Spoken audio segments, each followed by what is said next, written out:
What is your American dream? My American dream is to have all the people in this country unite under the fact no racism, no discrimination, no people that make billions when other people are suffering. For that people to have honest conversations, to care about each other, and to have equal rights. My American dream is an America where we fully engage the ideals of freedom, liberty, and justice for all people, not based on the color of your skin tone, your access to money and resources, your ability to pay your way through a legal system or a litigious process to obtain something like health care. I hope America will be one day like Martin Luther King tried so hard for equality. We are all the same. We are all the same. There's no race, there is no nationality, nothing. We are created by God and we are all the same, and that's what we have to be in this country. My American dream is that this truly does become a place where we can all coexist and have liberty and justice for all. Everyone has a right to the American dream.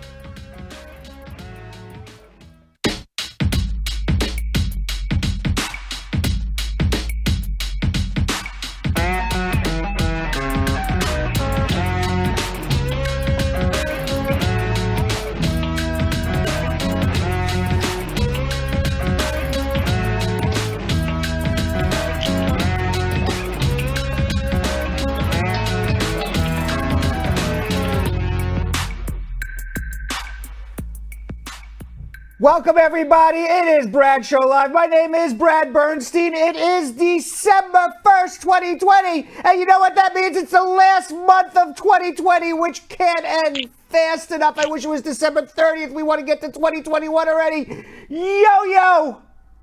You there? Vanessa! I'm here. What a surprise! Here we are. I thought you were out on assignment today. Or that's tomorrow you're out on assignment. That's tomorrow. Yeah. I got my days confused. I was about to say, and I'm with Yo-Yo by myself because Vanessa's out on assignment, on a special undercover assignment, but it's tomorrow's your undercover assignment. Yeah, I'm here. You are here today. Welcome, Vanessa, also. Wait, so that means that you're leaving us for Hump Day. Correct. It's going to be On the Brad and me. best day of correct. the week. Yes. And I want you to Yes. know, Jill told me now that Vanessa will not be there, she is going to make it especially uncomfortable for me and Jonathan. Oh, no. Yeah. Jonathan may not show up The to only way to do it. Jonathan may not show up to Hump Day either. I may be doing it myself after he found that one out, It's right? a pop-up. Right. Let's make it a pop-up. How are you gentlemen today? Good. Yo-Yo, can you get a little closer with that shirt? That is a wild shirt you got going on there. What do you got going on there? I don't know. What's happening on that shirt? A lot is going on that shirt. That is such a baby boy shirt. It's fun and festive. It's part of it. And Vanessa, how you doing? Everything good? Yeah, I'm well. It's a great day just here. I'm happy to be with the squad. All right, fantastic. Let's say hello to the squad then. Jessica Levy, Joel Reed, squad up, my loves. Marlene Watt Russell saying squat. Stargirl Mika, big up. By the way, Stargirl Mika sent me a DM today. She said she's sending me a special Jamaican rum cake in the mail. It's on its way. Ooh. I should be getting it Friday. That sounds good. Yeah, all for me. And she's like Uncle Yeah, and this time around. she's like Uncle Brad, if you eat the whole thing, it's rum cake, but you will not get drunk. That's what she told me. You won't. I will not get. You had been warned. Yes, I am not that big of a lightweight. I would not get drunk on rum cake, but maybe I'll have some rum with the rum cake. Ooh. That might cause a little something. Yes. Well, thank you, Star Girl. I'm looking forward to. I think it's a homemade cake. I think she made it herself. I'm sure it is. Ada Jesus Jess Jehovah says, welcome. How are you? And Jessica Leamy, squad up. Deanna Moore saying squad up. Elizabeth Francis, squad up. Joe Nelly saying squad up, guys.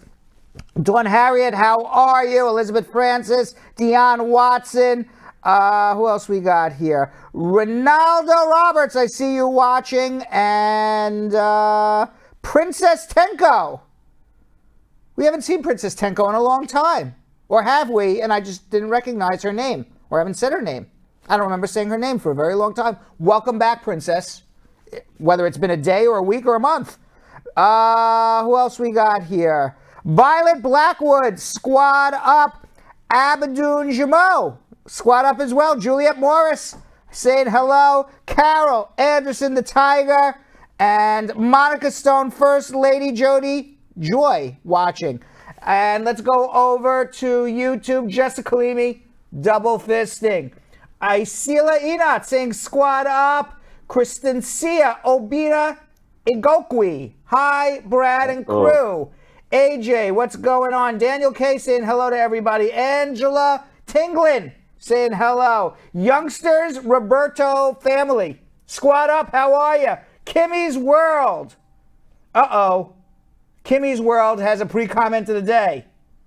The black dude is so fine, and it's my first time watching. You are, I guess... Vanessa, you're not the black dude. I'm certainly not the black dude. So she's giving you a compliment, Kimmy's World. The black dude is fine. That's what she says. I just read it as I see it. Yo. I just read it as I see it. Brad, that's the messenger. Brad, you have a little tan. You have a little tan, so you never know who she's talking about. maybe if I had a tan, maybe. I think it's you, though. If I had to put my money on it, it's you. And Anne-Marie Anderson with the question. We'll get back to you in a little bit. Lola Unstoppable, also squad up. Why don't you guys tell everybody what we need to do while I get ready for some schmoozing? Absolutely. All right, everybody. This is to the whole Brad Squad. This is everybody on all social media sites. I need you guys to all please join the Brad Squad on Facebook. This is a VIP page. You'll be able to throw on your questions anytime throughout the day. We're going to ask those questions, the first 5 of those questions, before any of the social media questions during social media check-in.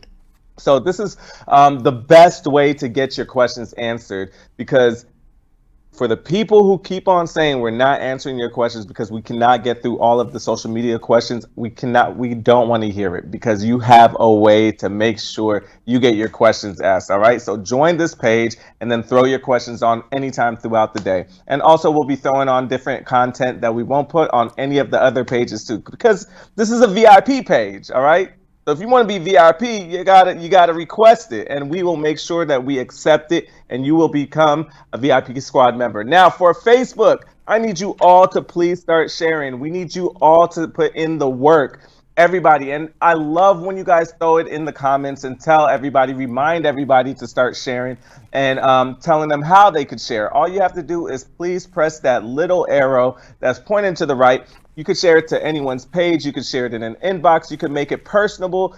You can copy the link and send it in a text message blast. I want to know if you guys are sharing, all right? So make sure you go in the comment section right now and confirm with me. I'm looking at all the, look, I got it right here. So I'm looking at all the comments. I want to make sure that you guys share and tell everybody else to share as well. If you guys are with anybody, your kids, your friends, anybody that has a tablet, another phone, tell them to log on right now and to share as well, all right? We need as many people to do this. Now, throw in your comments right now. It's the beginning of the show, so it's a better time to throw it in and get your questions answered, all right? We'll do a social media check-in a couple segments later, so throw it in right now.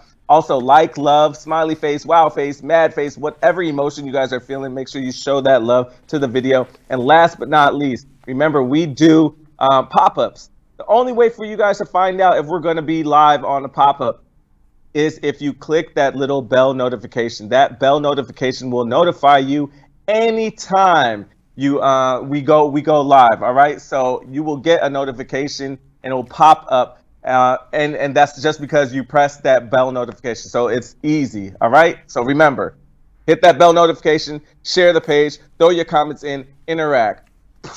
Now, that's quick. What are we gonna do on YouTube? Okay, you guys already have it handled on Facebook. On YouTube, first thing that I need you guys to do is to subscribe to the channel and become a part of our squad, Be a part of a community. And once you subscribe to the channel, make sure that you turn on the notification bell so you know when Brad Show is live Monday through Friday, especially on Friday when we have our pop-ups. When you turn on that notification bell, you will literally get a notification letting you know that Brad Show is live, your favorite show and the best show that's giving free immigration advice. So you do not want to miss being a part of that. Get that notification day in and day out. So all this value and all this knowledge is brought straight to you.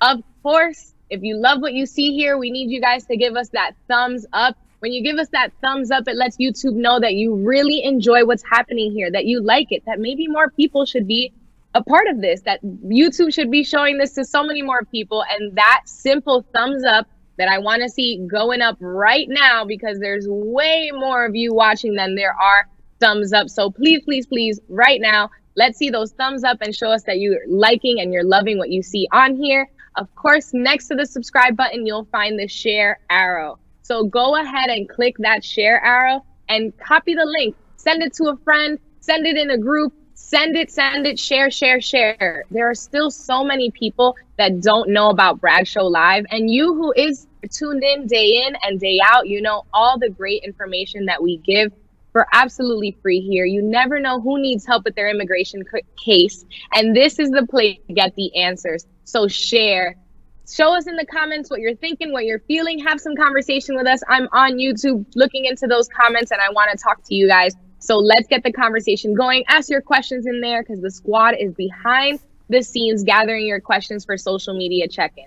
If by chance you can't catch a full 2 hours of Brad Show Live, you can follow us on Instagram at Brad Show Live, where you can catch the best snippets of our show. You'll get some great content on there. Every now and again, there's some giveaways. We try to reach out to you guys and have you be a part of the games that we play. So go ahead, follow us on Instagram to catch the best snippets of our show. You can also send us a direct message on Instagram if you want your question answered, and someone from the squad will get back to you. So you already know, squad, subscribe, like. I'm looking out for those thumbs up right now, and share, share, share, because social media check-in and answering your immigration questions is going to be exactly what you need today. But first, let's get into schmoozing with Brad. All right, well, today, guys, I'm sure everybody's seen this on the internet, some hashtag about this. It's Giving Tuesday today. It's to give to charities after you had Black Friday sales, Cyber Monday, bargains on the internet, and today is now Giving Tuesday. It started back in 2012.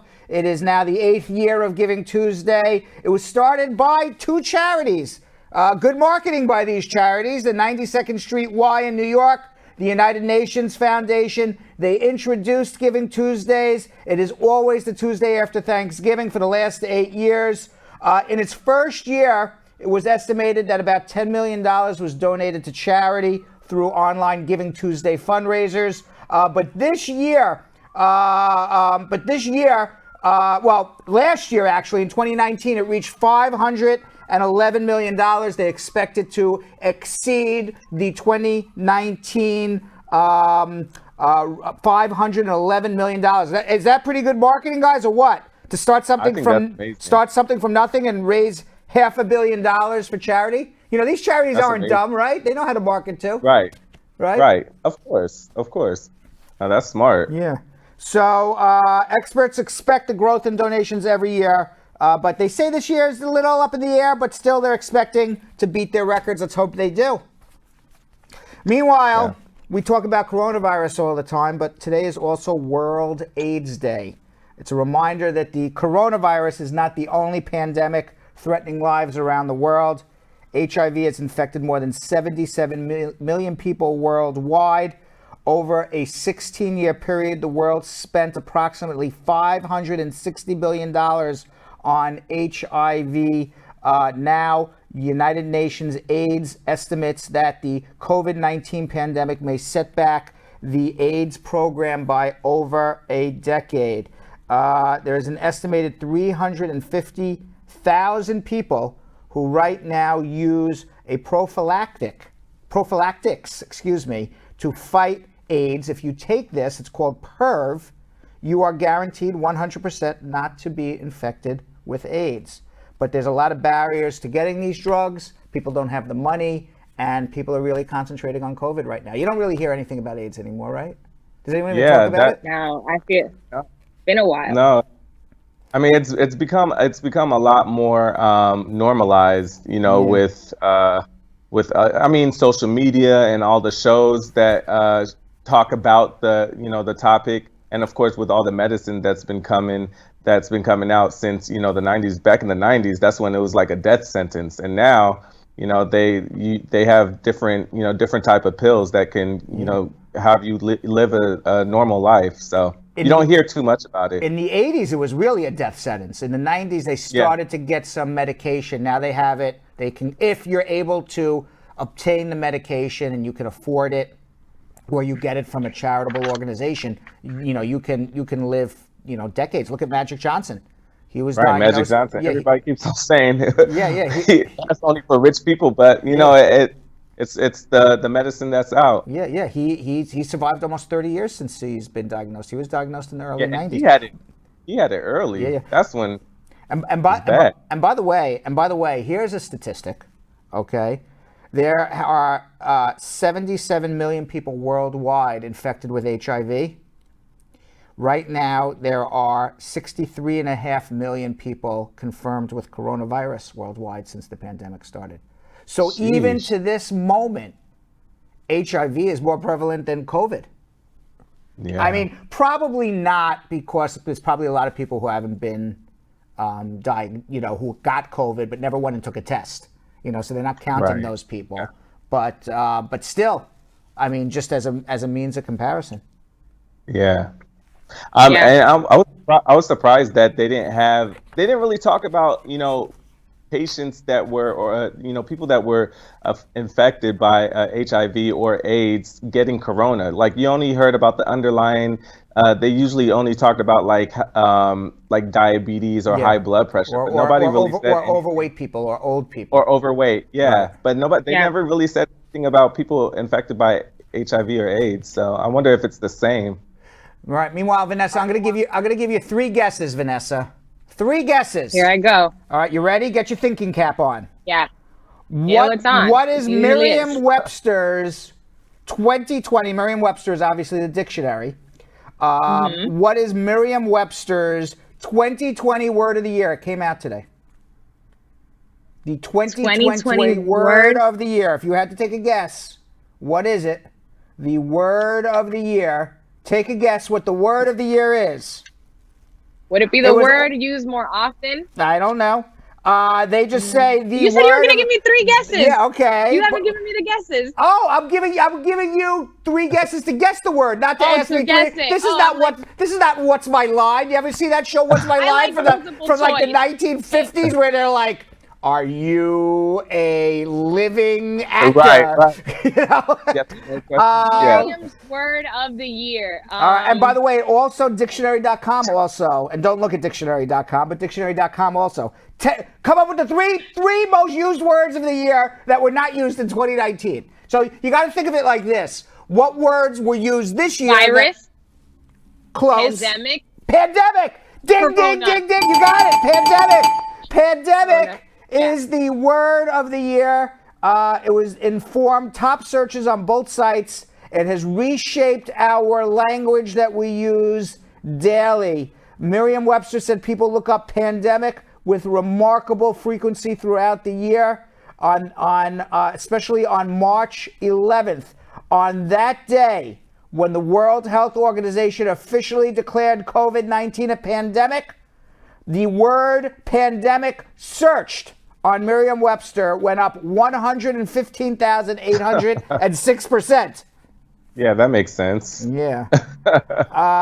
By the way, some other top words that were used this year that didn't make the word of the year: quarantine and coronavirus.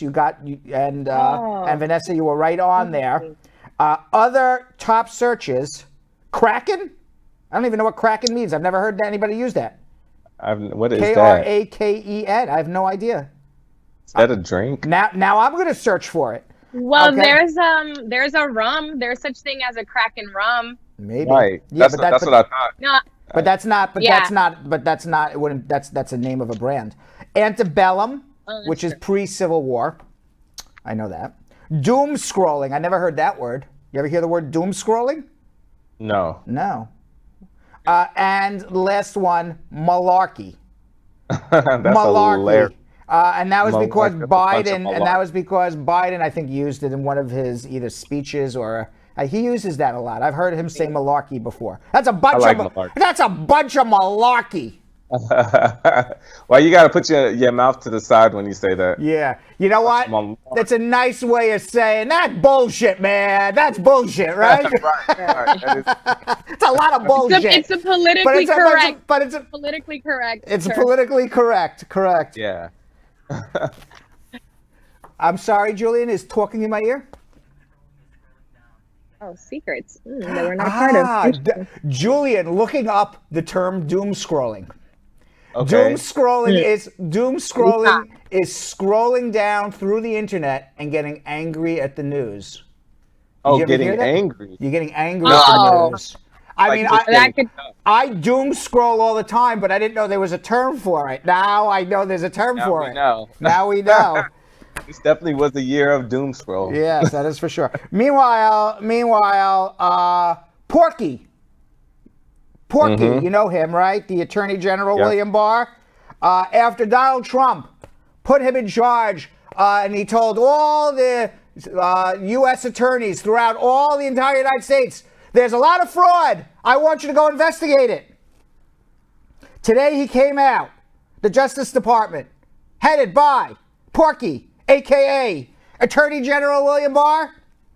He says there was no fraud. We've looked everywhere. We can't find anything. Can't find nothing. Okay? But meanwhile, and by the way, today, congratulations, Arizona and Wisconsin. They also certified the election in favor of Donald Trump, in front of Joe Biden, despite what Donald Trump is saying. I think the whole sad thing is that, all these Republicans, they know there was no fraud, but everyone's, I don't know, are they scared to say anything against Pumpkin? Crybaby? Right. What do we call them these days? Crybaby? Are they scared? Crybaby. Are they scared to say anything against Crybaby? Probably. That's what makes sense. Yeah. Meanwhile, And I heard he spent. Yeah, go ahead. I heard he spent like $3 million to get the recount. And did he do it in Wisconsin or something like that? Well, let me tell you what he has done. He raised since the election, he has raised over $150 million. Okay, how did he raise $150 million since the election? So what was the election? A month ago? Maybe less? Maybe less than a month ago? Maybe a month ago? 30 days ago? Whatever it was.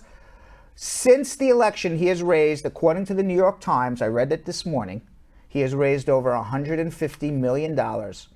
And how did he raise this $150 million? Because he has been advertising on social media, he has been advertising on the internet to people who are buying into the conspiracy that there was a fraud in this election. And he has raised himself $150 million to fight this fraud. But the fine print in this election raising of money post-election to fight the fraud, the fine print is that he is allowed to take 75% of that money and use it for other purposes. What? Yep, it's in the fine print. So he's raising all this money by telling people who are, That's malarkey. That's malarkey. That's some malarkey. You know what I got to say to that? Yes, it Exactly.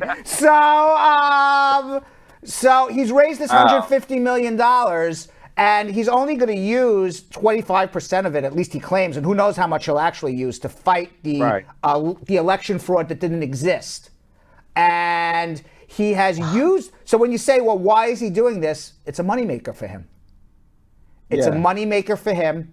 It keeps him in power even after the election, because he has given doubt to at least 35% of the people who voted for him doubt that Joe Biden is a legitimate president.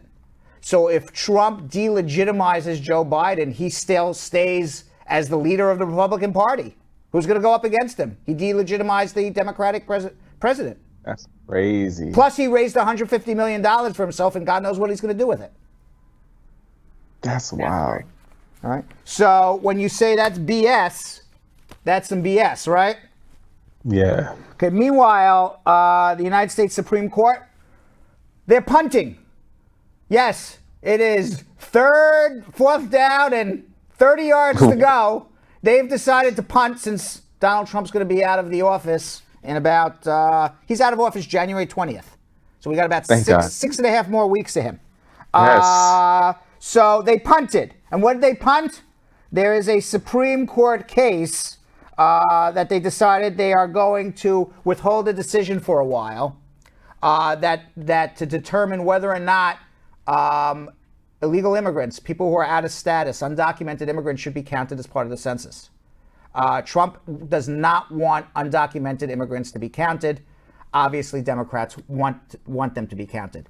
The Constitution is very clear. Constitution says we count every human being. It doesn't say we only count American citizens. It doesn't say we only count American citizens and lawful residents. It says we count every living human being, including undocumented aliens. And why does that matter? It matters for three reasons. One, it apportions how many congressmen each state gets. The more popular or more populous a state, the more congressmen you would get. So states that have a lot of immigrants or undocumented immigrants would be disproportionately represented in the United States Congress if they're not counted. Number two, it also apportions electors for the Electoral College.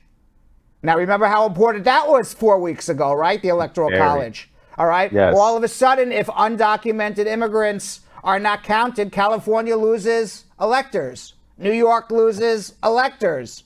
So many states that would be Democratic would have less power towards the presidential election. It would give more power to traditionally states that traditionally don't have a lot of immigrants, which would be more Republican. You know, the states in the Midwest, Montana, those states. They would probably get more electors. And it also proportions the amount of money when Congress passes a law that says we're going to pass $30 billion for transportation. You know, for example, I'm just making it up. They didn't pass anything $30 billion for transportation. But what they do is they apportion it based on the populations in the different states. So states that are not counted for, that don't count undocumented immigrants will get less money. So what did the Supreme Court do? They decided they're not going to decide on this for several more months. And because I truly believe that Joe Biden, once he becomes president, is going to withdraw the lawsuit. And then that'll be it. And they don't have to decide. You know, no pressure, Biden. Just no pressure, guys. Yeah. We're not counting down the days, and we're all just chilling. Yes. Wow. So we said that 63.5 million people worldwide with coronavirus. In the United States is now over 13.6 million people have been diagnosed. Los Angeles County, the biggest county in the United States of America, as long as we're counting undocumented immigrants, is now under a stay-at-home order. Yesterday, Moderna asked the FDA and European regulators to start distributing its COVID vaccine. They want to start distributing it by December 21st. Pfizer is approximately a week in front of them. So sometime, most likely, Pfizer's having a public hearing on the December 10th. And sometime, probably between the 14th and the 21st, the FDA will approve Pfizer. Today, so Pfizer will be about a week ahead of Moderna. They both say that they're 94% successful in preventing someone from getting COVID. Moderna went one step further and said, even if you get COVID, we are 100% certain you would not need to be hospitalized if you take the vaccine. And by the way, you know, I've been reading a lot of interesting things about this vaccine and the laws surrounding it. For example, employers, it's completely legal based on what I'm reading, for employers to say, if you don't take a vaccine, you can't come to work. Oh, wow. It's completely legal for a restaurant to say you don't have a vaccine, you can't come into the restaurant. Just like we talked about yesterday, It's completely legal. So if I said to you, Yo-Yo and Vanessa, you know what? You don't take the vaccine, no work for you. You can't come to the studio. I'm not saying that. I'm just saying, it's possible I could say that. It's possible any employer could say that to anybody. Right. And it would be legal. And it would be legal. Wow. Now, Moderna says that they want to start giving out their vaccine on the 21st. Between Pfizer, boy, I'm using my Long Island accent now. Between Pfizer. Between Pfizer. Pfizer shot. Yeah, that's my Long Island accent came in there for a second. Between Pfizer and Moderna, they say there's about 22.5 million doses that they can give out in January. Now, FDA came out today and said frontline medical workers and elderly people in nursing homes, those are the first people to get it. The states have to request shots for those people. That's who it's going to go to first. They say there's approximately 30 million of these people.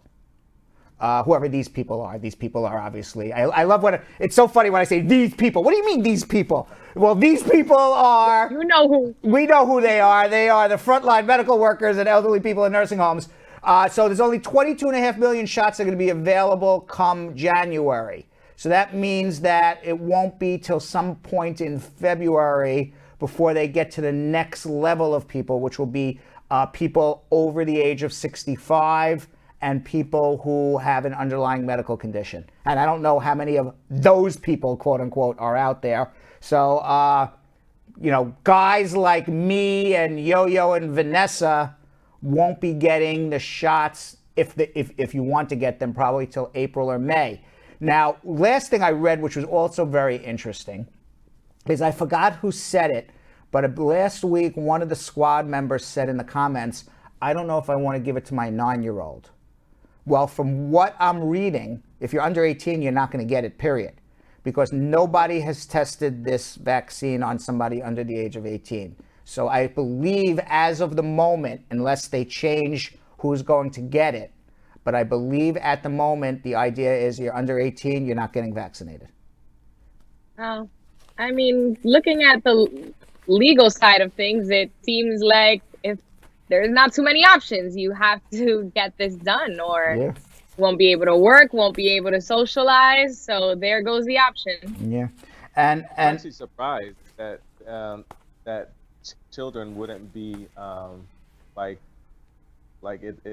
they would have to get it, because going to school growing up, you had to get all your shots. Like we all had that yellow piece of paper that showed all our vaccines that we got. Vaccines.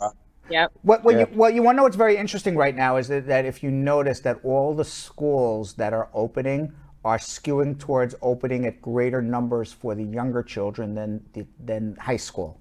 And it appears that based on the scientific data, I think that's coming out right now, that children are really kind of immune to it in a way. Nobody's really the kids are not getting sick at school and they're not bringing it home to their families as of yet. That's what seems to be I don't know if there's been a scientific study that absolutely confirms this, but that seems to be the anecdotal results, which is why you see that even here in New York City, the elementary schools are remaining open while the older schools aren't.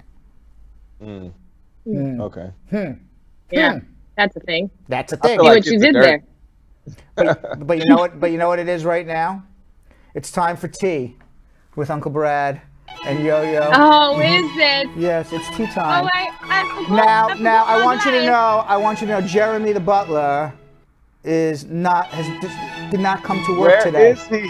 He did not come to work today. Poor Uncle Brad has to serve his own tea. Oh my God. Do you know when I was younger, I always wanted to have the butler from the Fresh Prince of Beverly Hills. I'm like, how cool? Jeffrey. Jeffrey, right? How cool would it be if Jeffrey was your butler, But That'd be pretty awesome. Prince of Bel-Air. I was Prince of Bel-Air. Right, Prince of Bel-Air. I called him Prince of Beverly Hills. Yeah, Jeffrey. Right. Yeah, well, yeah, Jerry. I said, how cool would that They guy have be, butlers right? there too. Right. I always wanted that butler guy, and my mother's like, come on. So, I have some tea here. I do have some tea. Give me 1 second. I poured it beforehand because I said I'm not gonna have time to make tea. It's a little cool. So I'm drinking lukewarm tea. It was warm earlier. Not the same without Jeremy. It is not the same because Jeremy brought it steaming hot. Excuse me 1 second. Just take a sip. Both of you, gentlemen. I forgot my glass today. Oh, very good English accent. my Brad Show live. Very good English accent. I practiced it. By the way, Jeremy left me his gloves to wear while I said, wait a second. I'm not wearing gloves to pour my own tea. That's the butler's job, right? All right. Meanwhile, did you see, I don't know if you watch Colbert at all, but Obama was on Colbert Monday night. And Colbert asked him if he can finally share what's going on in New Mexico. Are there UFOs there in New Mexico? Like we know area, what is it, area 50, whatever it is, right? Area, what is it? 52, 59, whatever area it is in New Mexico. 51, Area 52, Area 52 is something completely different, but Area 51 is where the aliens are. So Colbert, I want some tea, excuse me 1 second. So, let me have some tea a second.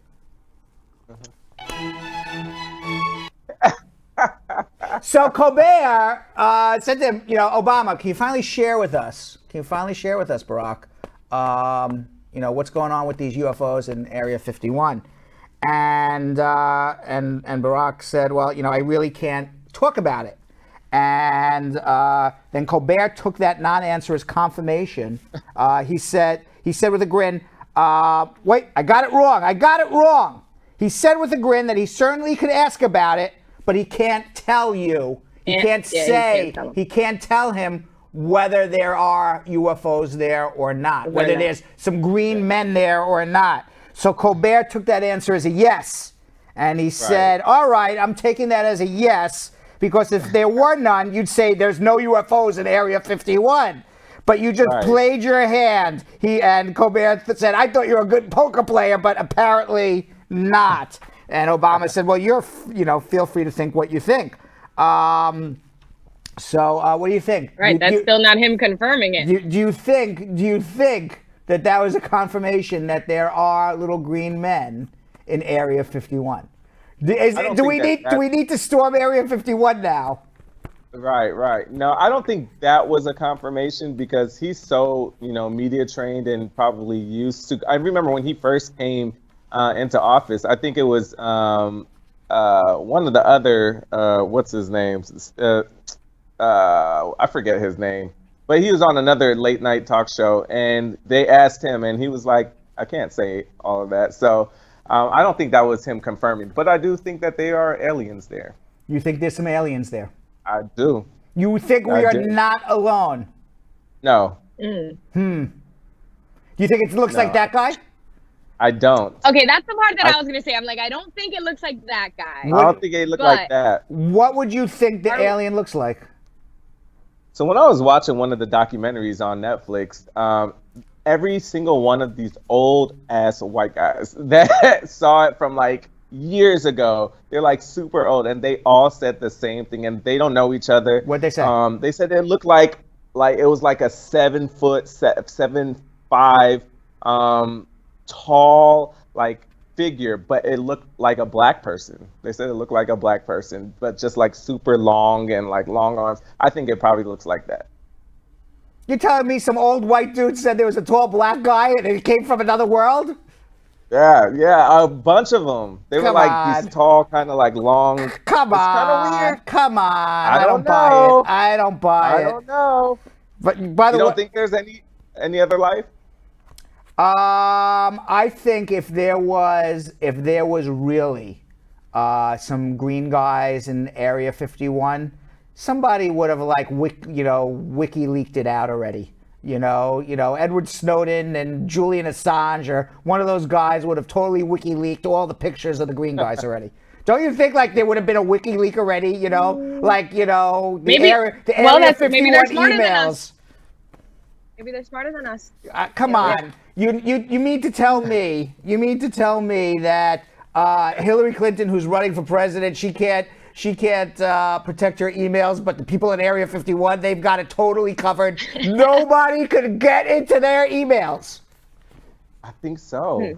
I think if if there was any green guys there, the emails would have been leaked already. Pictures of the, pictures, like the green men having a party. Don Harriet, stick out your pinky, Brad, when you're sipping your tea. Don Harriet wants to do it with class. Do it with class. Uh-oh. You got the wrong Uncle Brad. I'm a hang out in your t-shirt drinking beer type guy, That's all I'm about to say. You're a beer mug. I'll drink beer better than I'll drink tea. Meanwhile, Brad Pitt, he had a bizarre lawsuit against him. I don't know if you saw this.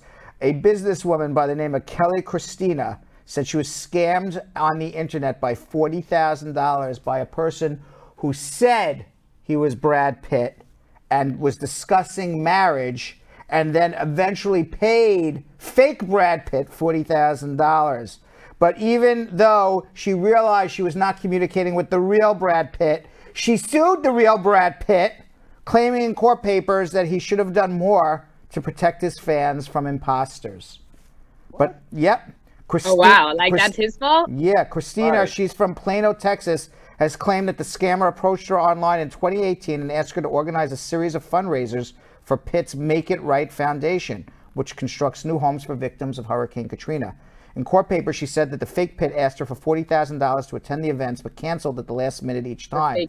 She even claimed that the pair developed a close relationship, that they had discussions of marriage.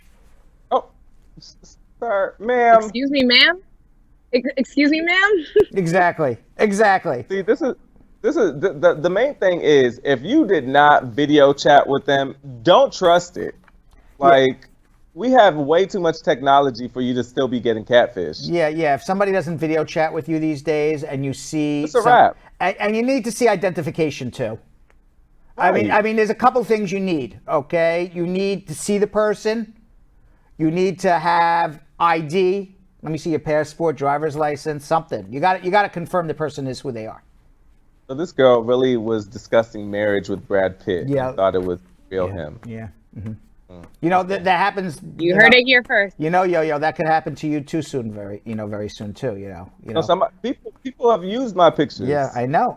So they could have fake Yo-Yo proposing marriage. You got to watch out and make sure you're with real Yo-Yo. Oh, they have to watch out. Right. You ain't gonna sue me because somebody else catfished you. Well, let me put it to you another way. The real Yo-Yo is perpetually single. He ain't getting married anytime soon. So if you're getting a marriage proposal from a Yo-Yo, I can almost guarantee you it ain't real Yo-Yo, right? Not the real thing. Yeah. What's this with Kardashians again? Oh God. Here we go. Here we go. They throw now. Here we go. Throughout the pandemic, the Kardashians have found themselves at the center of criticism after appearing to repeatedly break various stay-at-home orders. But most recently, Kim and Kendall faced a huge backlash over their respective birthday celebrations, which was described as tone-deaf and repulsive. For Kim's birthday, she hired a private jet. She flew the 40 friends and family members to a private island. We talked about that. However, rather than taking on board the criticism of each party, the Kardashians have defended their actions by insisting that their gatherings were extraordinarily safe.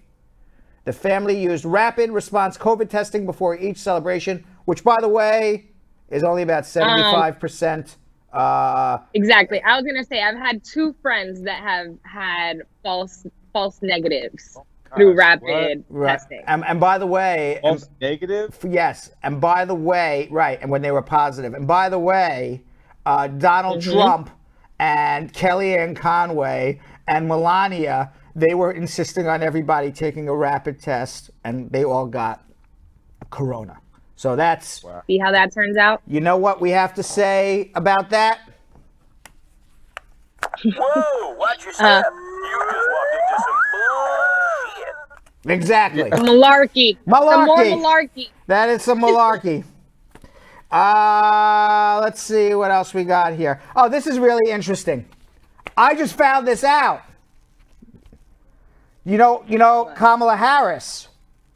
Do you know who she used to date back in the day? Yes, I saw this back in the day. Is that crazy? Why? Montel Williams. Montel Williams and Kamala Harris used to be a thing. And there's Montel with Montel's daughter and Kamala. They were a thing back in 2001. Wow. Yeah. Is that I would never thought of that in a million years. They were a thing. They look good together. Yeah, they look very good together. But he's getting very annoyed, Montel. He's annoyed over being asked questions about his love life with Kamala. Now, for the record, in 2001, Montel was divorced from his first wife, and it would be more than 13 years before Kamala tied the knot with her current husband, Doug. Right. So what you just said, Brad, is that this relationship's irrelevant, and now that she's the vice president, people are bringing things up that ain't relevant. It ain't relevant. It ain't relevant other than the fact that it would have been hilarious if Montel Williams was the second husband. Right. That would have been great. I like what he tweeted. Here, let's go back to that tweet. He says, at Kamala Harris and I briefly dated about 20 years ago when we were both single. So what?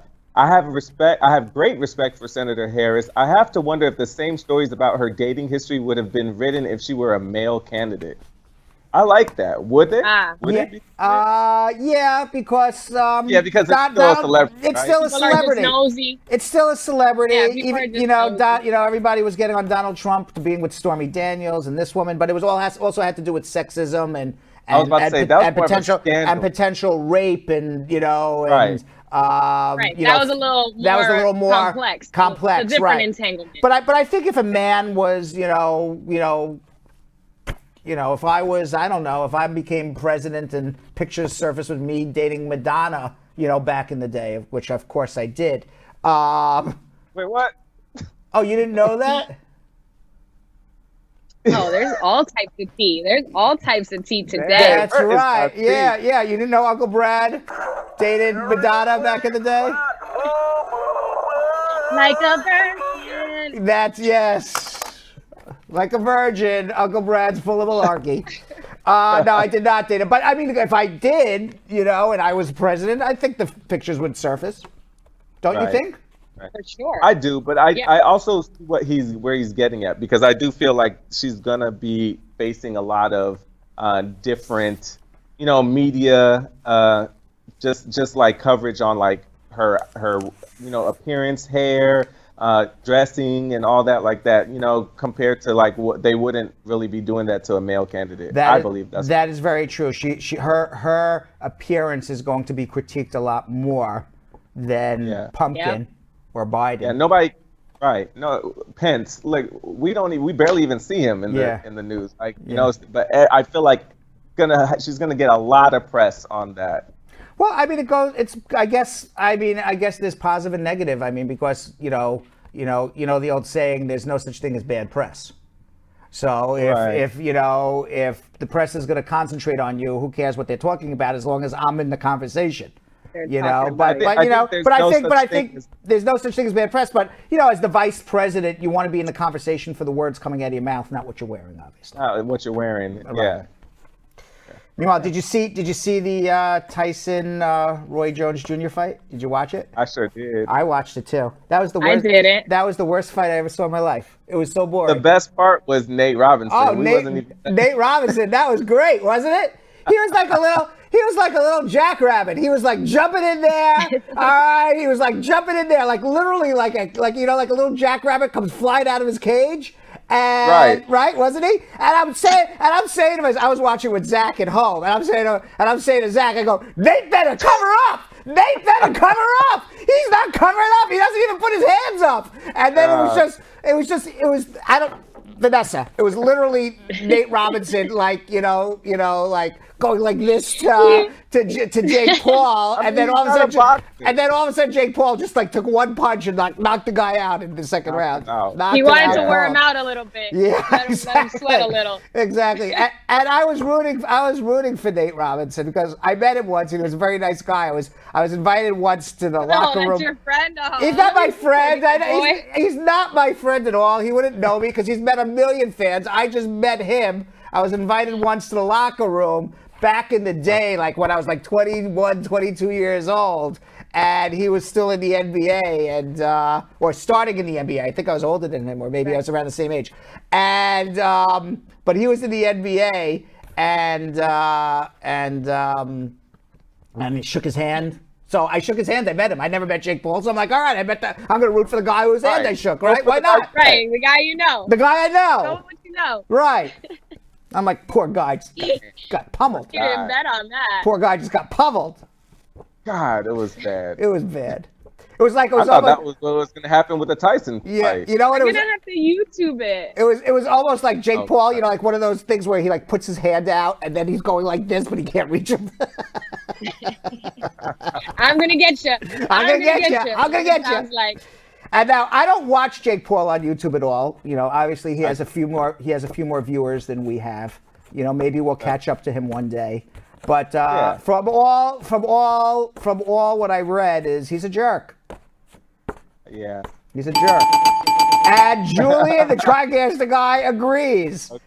Right, but that's from what I read. I don't know Jake Paul personally, and I don't want to get in the ring with him. I don't want him to challenge me to a boxing match now, because I would I would not do it. He definitely had he has some experience. Yeah. And you know, because if I was in the ring with him, I would not have lasted as long as Nate Robinson. I would have been on the ground by the first round sometime. Vanessa, your boyfriend didn't make you sit home to watch it? No, I thought everybody was actually working. He was working, so that's probably why I didn't. That's why you didn't get to see it. If not, I definitely would have had to watch it. Yeah. All right, guys, that's our Tuesday tea with Uncle Brad and Vanessa and Yo-Yo. We got to get to some immigration, but before we get to your immigration questions in today's Education, I answer the question: if I have ever been deported, will I ever be able to? If I've been deported, will I ever be able to return to the country?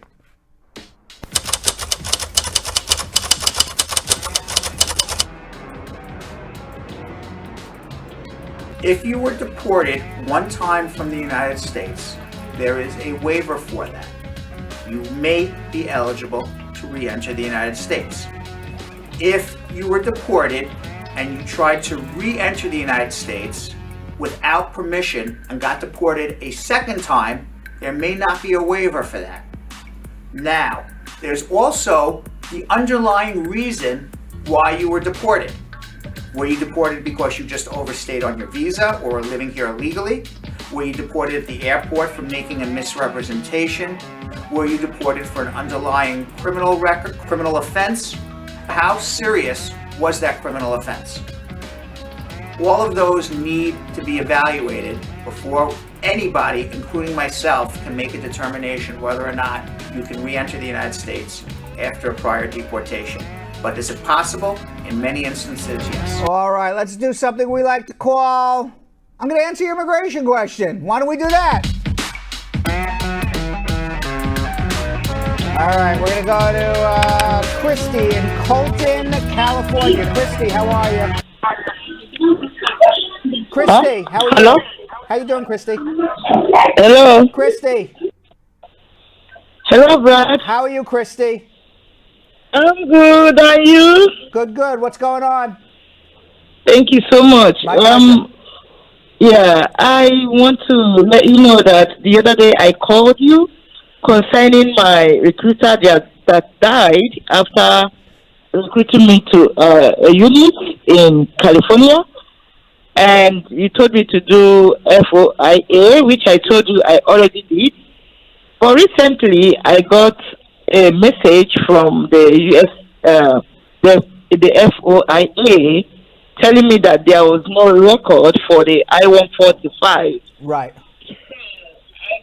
confused, kind of like, what am I going to do? This guy is late right now, and trying to get in touch with people that said they are representing his company.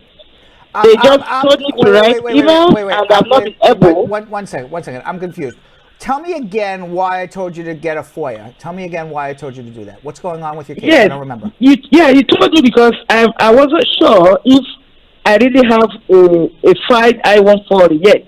Okay. Before my change of status. Yeah. All right. So now you got a FOIA, or you got a reply saying you have more than one file? Is that what happened? No, I got a reply from FOIA telling me that no record of there's that. no record. Yes. Well, maybe nothing was ever filed for you. Is that possible? I'm now confused because if actually something was filed, I think that is the best place to see it. Of course. So if they say they don't have a record, most likely nothing was filed for you. So maybe, the guy was lying to you that he filed something when nothing was filed. I think at this point, Christy, because it's possible that you've been the victim of a fraud, that you really need to get a lawyer involved to see what's going on. So let's hold on one second. My concern now. Oh. Okay. I was going to say hold on and have a consultation, but I think that's what you need, because I think you've been the victim of a fraud. Hold on one second. Okay. All right. Let's go to Stacy in Queens. Stacy.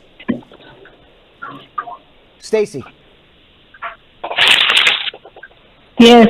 How are you, Stacy? I'm good. What's going on? Good. Couple of questions for you, right? I have about 3. Okay. All right. First one is, I have an approved I-130, right? That it is at NVC, right? But I'm now in America. I've been here for more than 90 days, but I want to adjust my status. Who's sponsoring you? My daughter, she's an American citizen. How did you come to the United States? On a visitor's visa. What you're going to do is you have an approved I-130 somewhere. What you're going to do is file an adjustment. You don't need to do a new I-130. Put a copy of the approved I-130 that you have, and then you file a regular adjustment application, and write the National Visa Center. Let them know that you're filing an adjustment, and return the approved I-130 to USCIS. Done. Second question now, Brad. Mm-hmm. I have minor children that is here with me. They were the relatives on the file that they were mentioned on the. They are not derivatives. If your daughter is filing for you, even though there is a question that says what is the name of your children, as an immediate relative, your children are not included in the case. Now, if they are minors and we are able to bring them into a family court and prove that it is not in the child's best interest to be returned to the biological father in another country because of abuse, abandonment, or neglect, and we have somebody willing to stand in like yourself to be their legal guardian, which is who should be the legal guardian, then under those circumstances, we would be able to do a special immigrant juvenile petition for them. So that would probably be the way I would start to look at it to see if they can qualify for something like that, and then adjust their status. Oh, so they couldn't adjust with me? No, but you would do a SIDGE. That would be where I start if we can qualify them. If we can't qualify them, we got to come up with other options. Hold on one second, okay? Okay. All right. Let's go to Monica in Boston. Monica. Hi, how are you? Hi, Monica. Okay, so I have a question. I'm a U.S. citizen and I have to apply for my husband's adjustment of status. I'm pregnant and I want to take women, infant, and child care. So does it come under public charge? No, because it's for unborn child, and as long as it's for a child, unborn child, or a child under 18, it doesn't count. Now, after the child is born, whatever public assistance or Medicaid you get, you as the mother have to come off within 28 days. Okay. All right? All right. And is there any chances that public charge rule will be removed in future? I hope so. We'll see what Joe Biden does. We've got 6 more weeks of crybaby.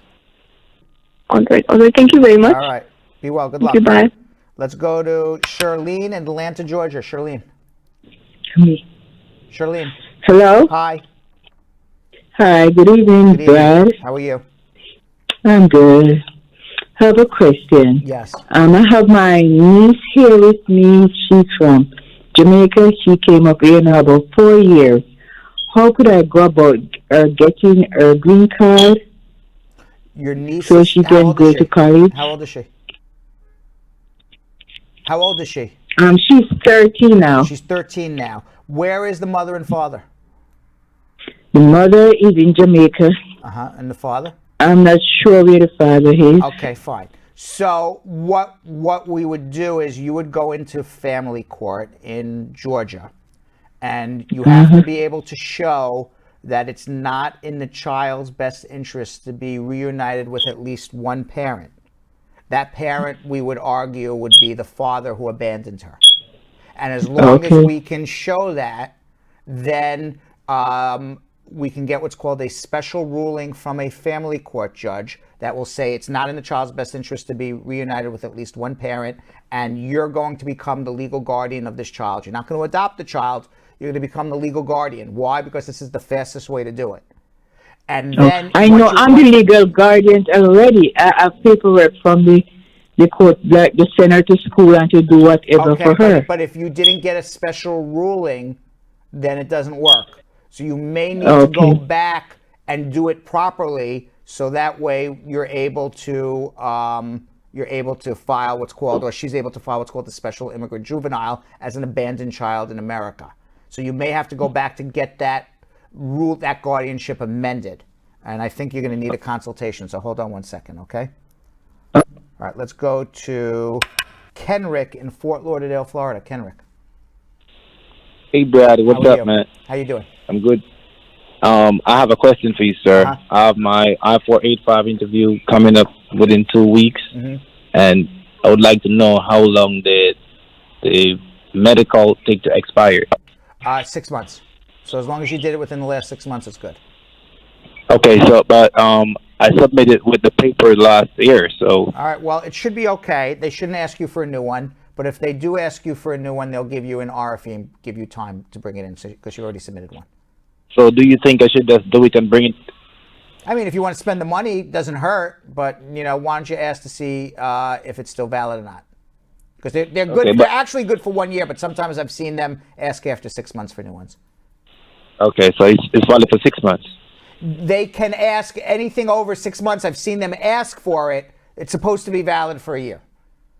Okay. All right. So if you did it last year, I don't know when you did it. I did it last year, September.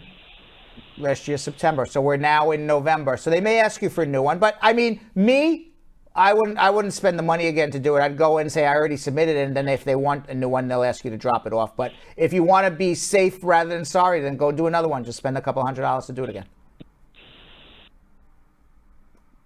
All right. All right. Let's go to Rafiq in Boston, Massachusetts. Rafiq. Yes, Brad, I have a question. Yes. I came to the border and I filed asylum on the border. It's the second time I'm asking this question. So I entered and got paroled, and I have I-130 approved, and I recently filed I-485. What I have to do with my immigration court is in removal hearing. Well, if you're in immigration court, you got to recalendar your case, and you got to show that you filed an I-485. It's the immigration judge who's going to have to approve it. But wait a second. You were paroled in at the border. Is that correct? Yeah. All right. So you're an arriving alien. You don't need to do anything with the immigration court. Just file your adjustment. Did you complete your deportation case yet, or it's still pending? No, it's still pending. It's on 2023. Just complete your adjustment case, and then after you get your green card, you can write the judge, say, I have my green card, please terminate. Okay. All right. Good luck. All right. Thank you very much. All right. Let's go to Peter in Detroit. Peter. Hey, Peter. Hey, Brad. How you doing? Good. How are you? I'm good. Got a question. Got a friend that that's a green card holder and got some crime or conviction on his record, and is asking what was the best advice, what to do. Find out what the conviction is for. Speak to a good immigration attorney. I have no idea what the conviction's for. What is it for? Right. The first one is for retail. The first two is for retail fraud. And the third one is a marijuana. So he has three arrests or 3 convictions? 3. Well, I don't really know if the first one is a conviction or is arrest, but I don't know if it's a conviction. He said he tried to ask the court for he tried to check the court's online inquiry, and he didn't find any record. All right, so he doesn't. I think and in this situation, we don't have enough information to advise what to do. So you have to take a step back before you take 2 steps forward. So at this point, I would suggest let him call me, see me, or whatever, and we'll get his criminal records. And I hope he has a copy of his green card. I would need a copy of his green card too, because we got to determine when these arrests and convictions happen compared to when he got his green card. And then we can figure out what his status is. And it's going to be one of 3. Either 1, he's totally screwed and deportable. 2, he's deportable, can get a waiver. Or 3, he's not deportable and will file his citizenship. Or even if he is deportable and can file a waiver, there's a 4th option. We may just file his citizenship anyway. So, I mean, there's a lot of different options depending on what his situation is. So I think we need to do a little background check on him. So hold on one second. Let's go to May in the Bronx. May. Hi, Brad. Hi, how are you? I'm good. What's going on? I have maybe 2 or 3 questions real quick. I'm calling on behalf of a friend, right? Right. He filed I-130 for 2 stepkids, 2 biological kids, and his wife. And so the 2 stepkids and the wife has been approved, but the biological kids, the 2 of them, they sent for a request for more evidence. What do you think that is? Because he was probably never married to the mother. No, he wasn't. Right. So since he wasn't married to the mother, they discriminate against biological fathers of children. So in this particular case, not only do you have to prove that you are the biological father of the child, but you also... No, he's married to the mother now, but he wasn't married when they were born. Oh, well then I don't know why they did it. Are they recognizing that the mother is the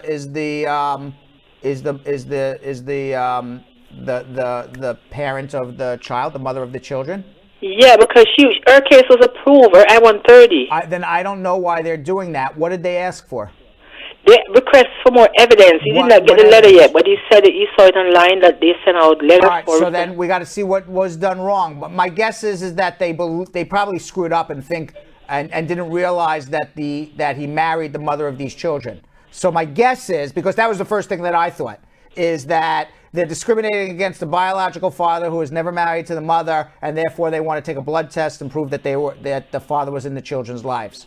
But I don't know what you did wrong, but you can either wait for the RFE to come or come see us and we'll get the RFE for you, one or the other, and we'll figure it out.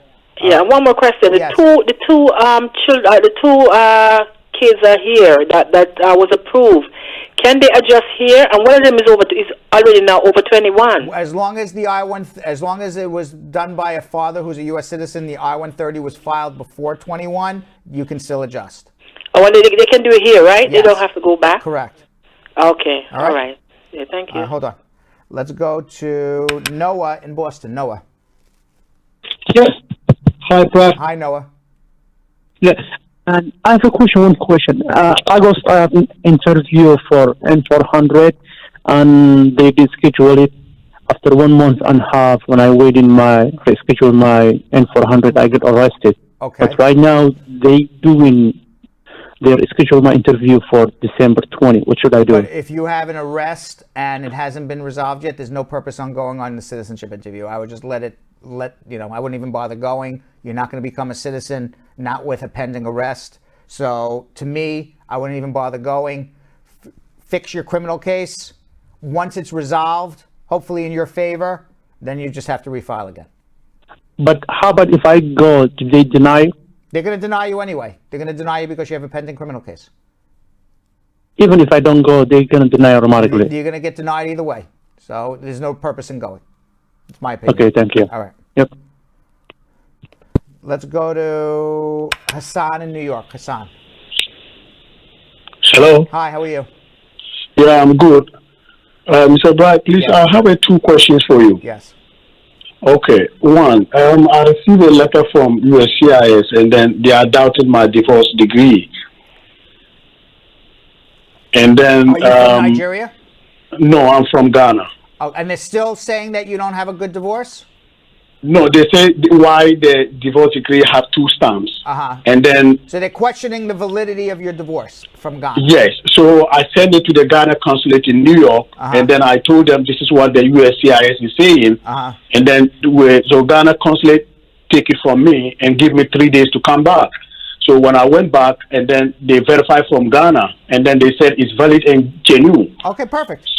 So they write a letter attestation and give it to me to send it back to them. Perfect. That's exactly what I would have done. Perfect. Okay. All right, perfect. That's what you do. That you had the government of Ghana confirm it's a real divorce. Why it has Yes, 2 sir. stamps or 5 stamps? What the hell do you know? You just got your divorce. It's real, period. Ghana Yeah. says it's real. Here's the letter. Okay. All right? That's exactly Okay. what I would have done. All right. Okay. Perfect. So I don't need You don't need me. anything from Ghana anymore. Nope, you don't need me. Perfect. Exactly. Okay. Okay. Thank you, sir. Good luck. Let's go to Johnny in Kingston. Johnny. Hey, Brad, I have a question for you. I'm recently a U.S. citizen, but my wife is from the Caribbean. I'm actually in the Caribbean right now. Right. But I want to petition for her. I'm a little scared, though, because, she was married to a Canadian citizen about 2 years ago. And he petitioned for her, and her case was denied. Why? And right now, I think they, based on what she told me, is that, marriage fraud. Okay, but So that was marriage fraud for Canada, not the United States. So she didn't break any laws with the U.S. So you can commit all the marriage fraud you want in Canada. There's no law in the Immigration Nationality Act that says you commit marriage fraud in Canada, you can't get a green card in America. Now. Oh, okay. So go file, but I will say this. It's highly likely that Canadian authorities and U.S. authorities share information. So the U.S. authorities most likely, but who knows, maybe they won't, most likely will have this information when they adjudicate your case. So they're going to question very closely, are you in a real marriage with this woman? As long as it's real and you guys can prove it, who cares what happened in Canada? It doesn't matter. Okay, and is it possible, if we want to use a lawyer, what's the cost if we decide to go with you? I don't know. I'm not sure. 28 cents, $28, $30. I have no idea. I'm making it up. I have no idea. Hold on one second. All right, hold on. He's like, that's the cheapest lawyer I ever found in my life. All right. Andrea in Charlotte Amalie, Virgin Islands, or Mali, Virgin Islands. Maybe I'm pronouncing it right. Charlotte Amalie, Virgin Islands. Is that correct, Andrea? No. How do you pronounce it? It's Andrea. Andrea. Andrea. Yeah. I was asking if I got the place where you are, Charlotte Amalie. Yes. All right, but it's Andrea. How are you, Andrea? I'm good, thanks. What can I do to help you today? But I have 3 questions I need to answer for me. Go ahead. I need to know what it means if you have a favorable recommendation for a J1 visa waiver. What does it mean if you have a recommendation for a J1 visa? A favorable recommendation for a J1 visa waiver. I went to check. That means that you had a 2-year home residence requirement on your J visa, and you requested your country, wherever your country you're originally from, to say, we don't want you back here, we don't need you. And then they send it to the State Department to confirm it. So the recommendation is from your country that your services are not needed in your particular country. That's why you have the 2-year home residence requirement, because you came to America for some training to go back to your country to use it, and your country saying, we don't need you here. So that's the recommendation. It goes to the State Department, who rubber stamps it, and now you don't have that 2-year home residence requirement. Okay, what form do I need to file to adjust my status? I-485, assuming you're married to a U.S. citizen. Yes. Okay. So you said it's I-45? And an I-130, and an I-765, and an I-131, and an I-864, and I-944. You need a lot of forms. I-130A. I think I got it. You're telling me a whole lot of stuff. What are the first forms that I need to file? I need to get a work permit? I just finished telling you them. Again. And you can, by the way, you can rewind and hear this 20 times. It's an I-485, an I-130, an I-130A, an I-765. That's your work permit. An I-131, that's your travel document. An I-864 affidavit of support, and the I-944, which is the additional affidavit of support that you have to sign. Okay. All right. If my husband is also petitioning for my minor child, do I need to file a separate I-130 for my son? Yes. And do I file the same form for him too? Yes. Yes, he needs a completely separate application. Okay, and the same form you're saying. All right, hold on if you need help. All right. By the way, if you didn't get your immigration questions answered, you can always follow me on @RealBradBernstein. I talk to people from the squad every day, so all you got to do is follow me, send me a DM. I'm happy to help you if you want to drop me a DM. In addition to that, you can always follow us at Brad Show Live on Instagram. If you follow us at Brad Show Live, you'll get the best 1, 2, 3 minute snippets of our show. As I always say, you can't handle 2 hours of Brad, Yo-Yo, and Vanessa, but you can handle 2 minutes of us. That's your place where you need to go. Instagram at Brad Show Live. And Yo-Yo, what do you got for yourself?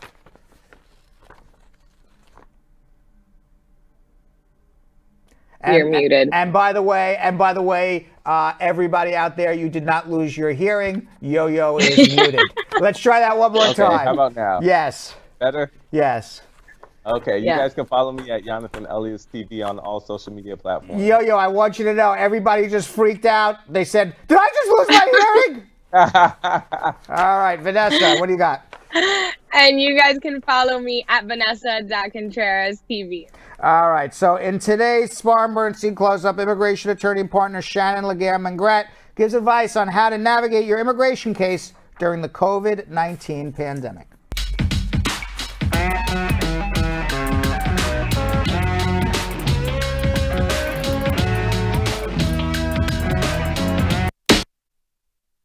Chippy Nonstop is...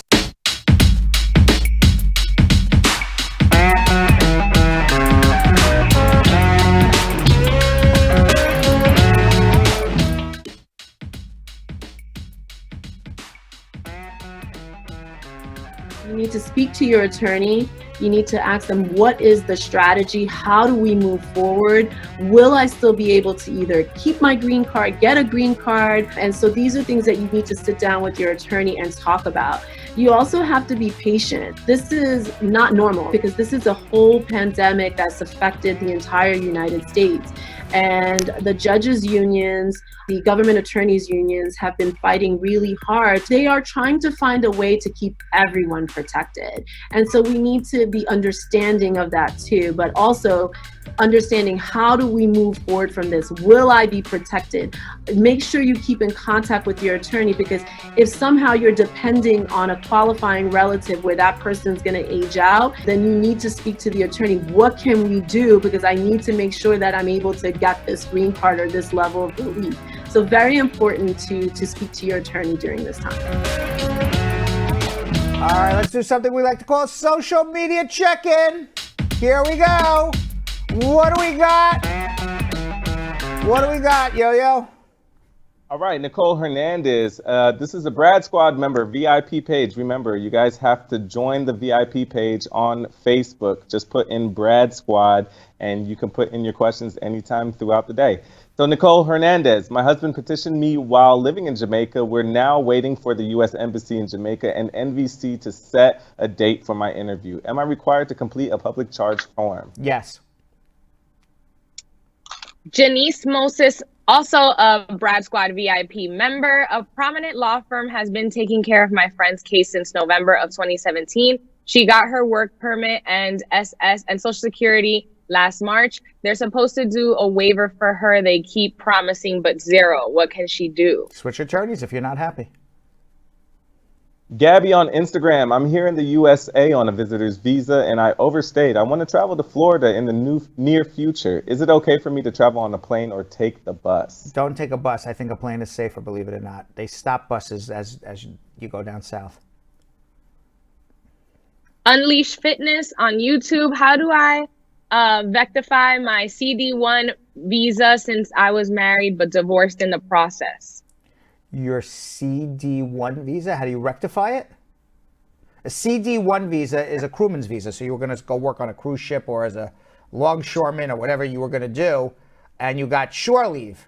That's what the CD1 visa is. It doesn't allow you to adjust your status. So if you're divorced and you want to marry, you would file an I-130 visa petition, have to do a provisional waiver, go home and come back. Unless, of course, you marry somebody in the military or former military, because then you can do a parole in place. Chin Ramsey on Facebook. Someone came into the country in June on an H-2B, got married to a green card holder in July, and filed for an I-130 in September. How long will it take to get a work permit and green card? Well, the work permit you should be getting by January, February, and your green card hopefully by next September. Dora Explorers on Facebook. Because of COVID fear, an LPR is out of the country for more than 6 months. Will there be any problem when the LPR returns to the USA? Yes. You still have to comply with all the rules, and if you can't, then try to get a re-entry permit or an SB1 visa at your consulate where you're living. Vivian Ayedanju on Facebook. How long is the process of removing the condition if you filed in December last year? Also, what should one... Go ahead. Did you say something? I didn't know there was an also, what should one do if the 18 months given is about to expire in 6 months? Well, it's taking over 2 years now, unfortunately. And if the 18 months expired and you still don't have an interview, go make an appointment to go down to your local office, bring a letter from your job that requires you to prove that you're in lawful status, or if you're going to travel, bring a plane ticket, and you'll get a stamp in your passport to extend your status. Pape Samuel on Facebook. My mom filed in 2017 and she's a green card holder. I am 32 and got approved by USCIS in 2020, and the petition was sent to NVC. How long before NVC responds? Mom's a green card holder, and when did she file? In 2017. You're not going to hear for about another 2-3 years. Leslie Benoit on YouTube. A friend of mine came to the U.S. With a G1 visa. He got married to an LPR. His wife filed an I-130 for him.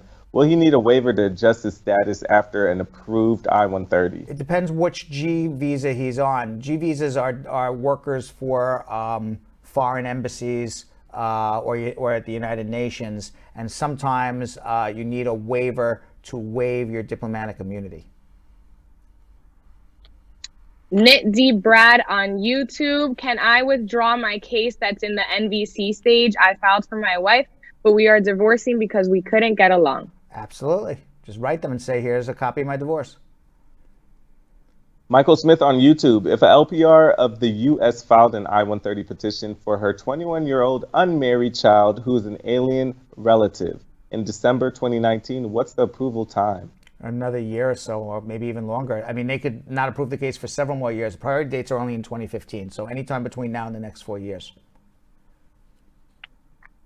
Michael Smith on Justin on YouTube. How do you convert an I-130 to an I-360 if the I-130 has already been approved? If you can't convert it, what forms do I have to submit along with the I-360? Well, you don't convert an I-130, you do an I-360. If you have a I-485 pending, you convert the I-485 so you don't have to pay a new I-485 fee. If you don't have an I-485 pending, basically you're going to file a new case from the scratch, and you're going to file an I-360 and an I-485. Double J D Rochelle on YouTube. My I-130 was approved. My wife is a U.S. citizen, but I need a 601 and a 212. Can I do the waivers now or wait until it goes to NVC to start the waivers? Also, I'm a Canadian citizen. You can do the 212 waiver at the NVC, and you can do the 601 waiver after you get denied. They also ask, can you handle our case? Yes. The 212, obviously what happened was he got deported, and he probably has some sort of criminal record, which is why he needs both waivers. Is my guess. I don't know. Rita Chinnis on YouTube. I am a citizen about to file for my 10-year-old stepdaughter. Could it be a problem if she goes back to Jamaica while we file for her? And how long would it be? She's overstayed her visa a year now. Yeah, it's a problem because if you file for her adjustment and she leaves, then that's the end of the case. Unless you're going to send her home, file an I-130 for her to get a visa appointment to come back, she'll be able to come back in about a year and a half, 2 years from now. Andrea Forrester on YouTube. What does pending education mean? I don't know what pending education means, but pending adjudication means that Adjudication means that it's pending a decision. Adjudication means we're going to adjudicate it, which means I'm going to make a decision. It means they're going to wait on a decision. It's pending. They haven't decided. Felicia Campbell on YouTube. I received my EAD card in March of 2020. When will it be due for renewal? I assume in a year. Sometimes they give 2 years, but usually it's a year. AMS 77 AM on YouTube. I got married in July 2018. I got approved in March 2020. I entered the U.S. in August 2020 and got a green card, a 2-year green card. Is this an error? If so, what can be done? When did he enter? Got married in July 2018 and got approved in March 2020. They entered into the U.S. August 2020 and got a 2-year green card. He should have gotten a 10-year green card. File an I-90 for replacement.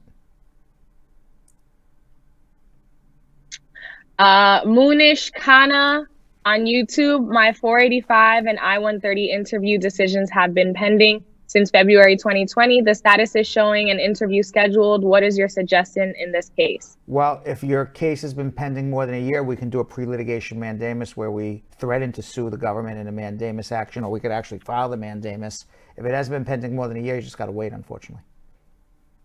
Kulbir Singh on YouTube. I filed my VAWA in 2018 of April, and I sent an RFE on January 10th, 2020. Still waiting for an answer. Is it out of processing time now? No, they're taking over 2 years. Roseanne on YouTube. I worked on the J1 in the U.S. in 2018, and apparently I owe some taxes. Will this affect my approved I-130 petition interview with the consular here in Jamaica? Yes, it's potentially can, because you got to show moving forward that you can support yourself here, and if you owe taxes, maybe you can't. It's Foluso Akinfala, YouTube. What's going to happen to the law-abiding undocumented immigrants with NTA in the new Biden administration? If you're NTA'd, you're in deportation. Now, the only thing that I've read that Biden is going to do as far as immigration is concerned is that he is going to submit within the first 100 days of his administration some sort of law to legalize people who are DACA recipients. Whether that's going to be expanded to other people, I have no idea. But people in removal are still in removal. You got to fight it out. And last one for now, Nonso Nidib on YouTube. I filed for my adjustment of status via marriage using an attorney since mid-September, but still have not received my notice of receipt. Is this normal? And what do I do? When was it filed? In September, mid-September this year, it seems. Well, I would check to see if your checks were cashed. It's unusual that you wouldn't receive something, at least a receipt notice by now. Go check that your checks were cashed, however, or your money orders were cashed, or however you paid for it. All right. I recently spoke with a DJ by the name of Chippy Nonstop. She's a DJ, a rapper, a songwriter, producer, and she was deported from the United States to Canada in 2015. We discussed what led to her deportation and what she's been doing since. Let's watch. Chippy Nonstop is a DJ, rapper, songwriter, producer, and activist. She's traveled the world, but currently resides in Canada after being deported from the United States in 2015. Chippy Nonstop joins me to discuss what led to her removal from the United States and what she's been up to since. Welcome, Chippy, and thanks for coming on. Thank you. Thanks for having me. You are an international DJ, right? I mean, I DJ internationally, yes. All right. So let's watch a clip of you in action.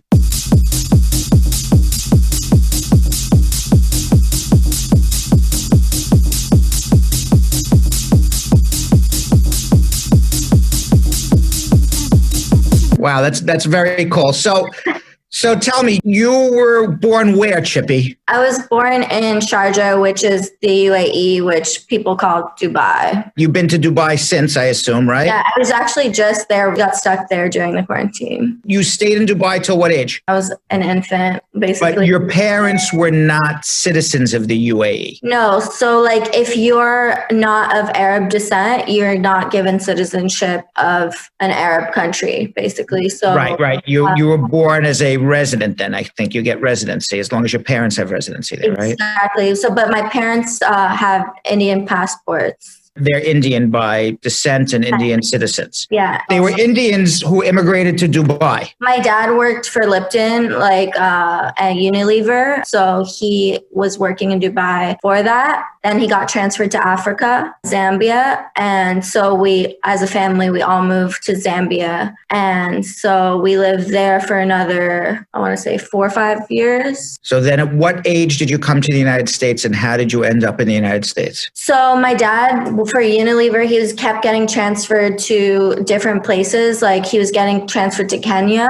after that. What did he do for Unilever? He's an accountant. My mom and dad didn't want to live in Africa anymore. We went back to Dubai for a bit and tried to see if like my parents wanted to live there again, and they weren't feeling it. And then my dad was trying to immigrate to Canada because it was easier to immigrate to Canada, but then got a job offer in America. And what type of visa did he come here on? It was a work visa. I'm not sure what type of work visa. Mm-hmm.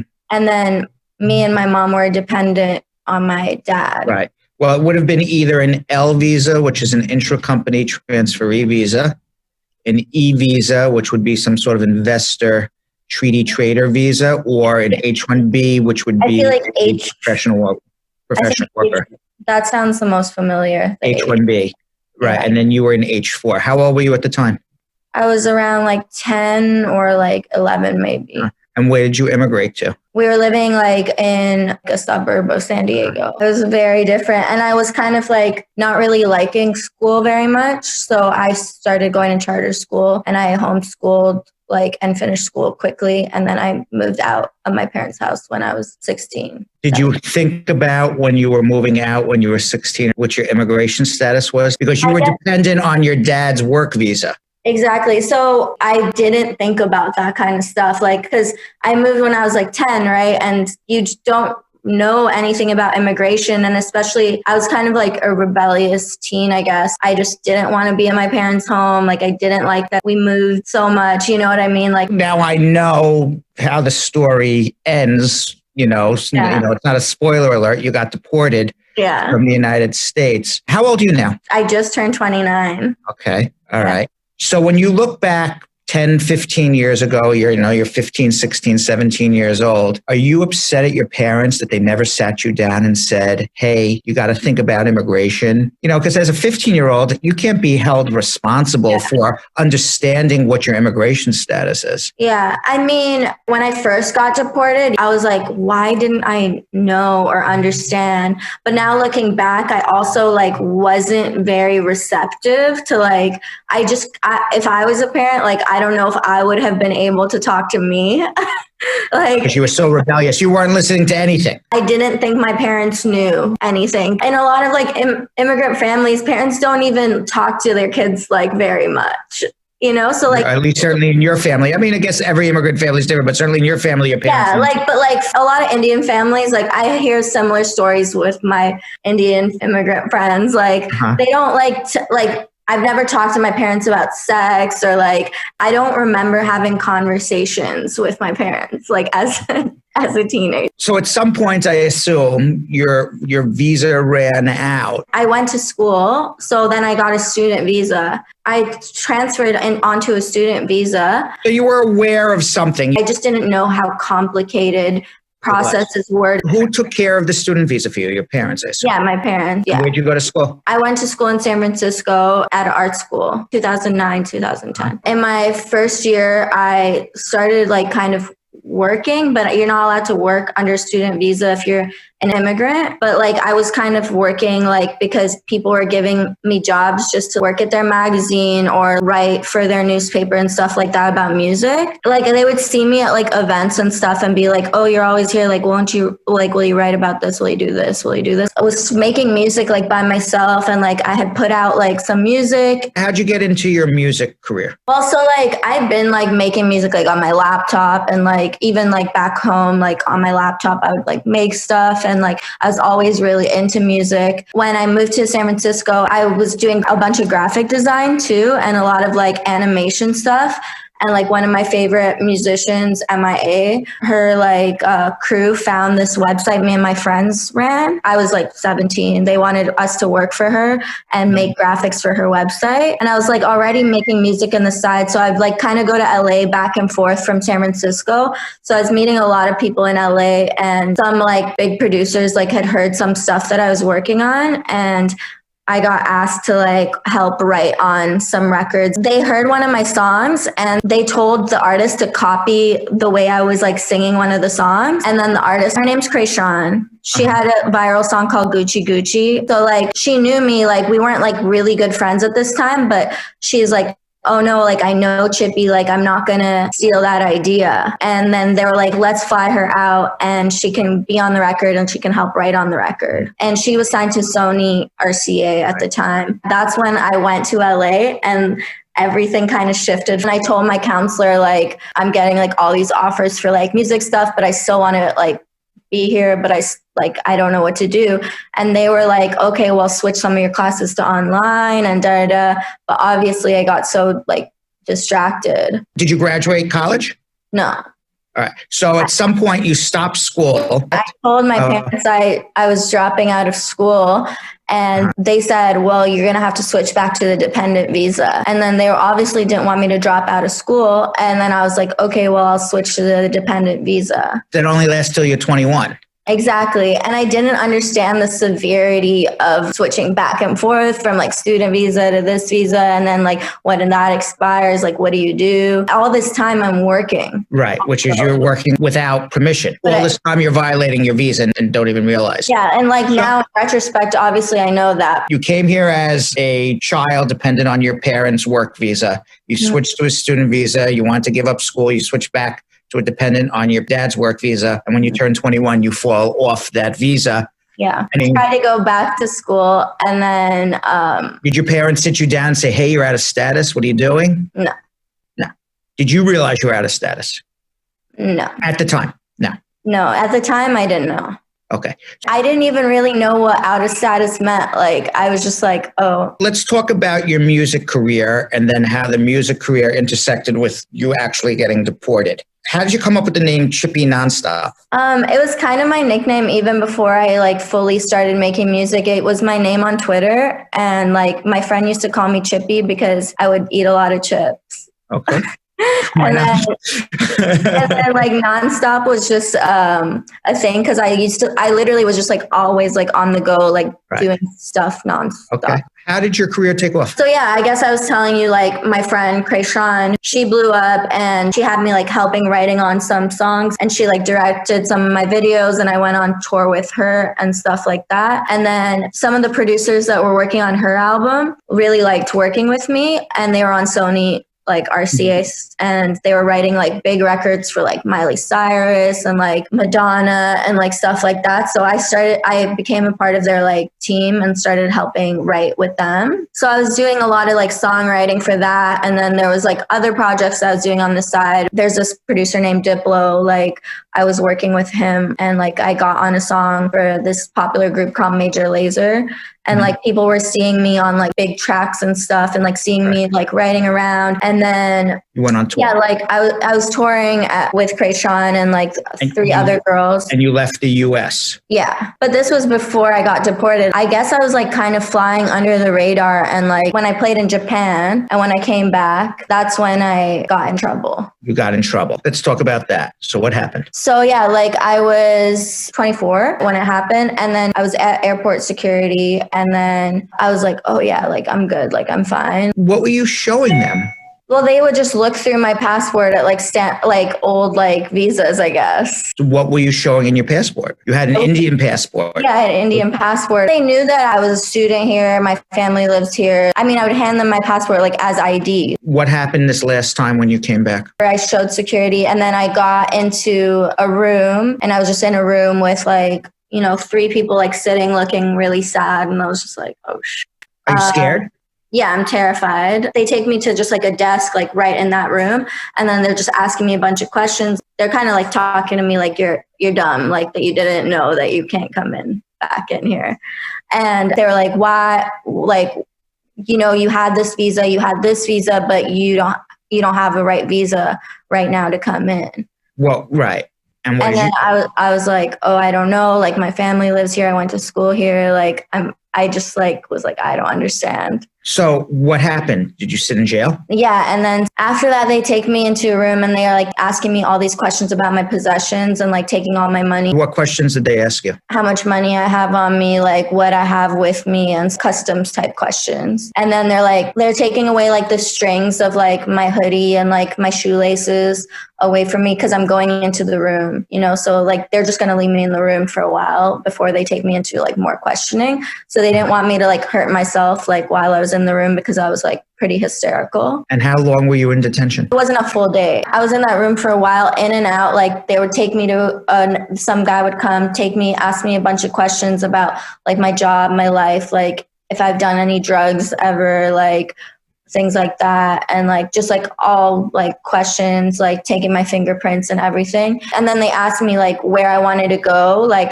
if I wanted to fly to India or like back to Japan or to Mexico or Canada. Well, why Mexico? You just had to go somewhere to leave the country because then my parents could have just met me in Mexico because they live in San Diego. I see. Then how did you end up in Canada? And then so I decided to go to Vancouver. Why Vancouver?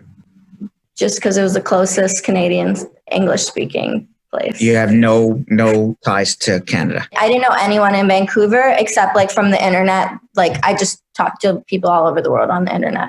So you fly to Vancouver. When do your parents find out? They found out when I got to Vancouver. And were they hysterical? Were they? Yeah, they were hysterical, but they weren't surprised. They assumed that I was going to get kicked out. You never had that discussion about traveling in the United States and leaving the U.S. and coming back, being out of status with your parents? Not that I can remember. Okay. And now you've been in Canada for how many years? I've lived here now since 2015. And have you tried to get a waiver? You can come back on an O1 visa, a waiver. Have you tried to do anything to come back to the U.S.? So like when I first came back here, I got a lawyer and they told me that I had to wait a year to even try.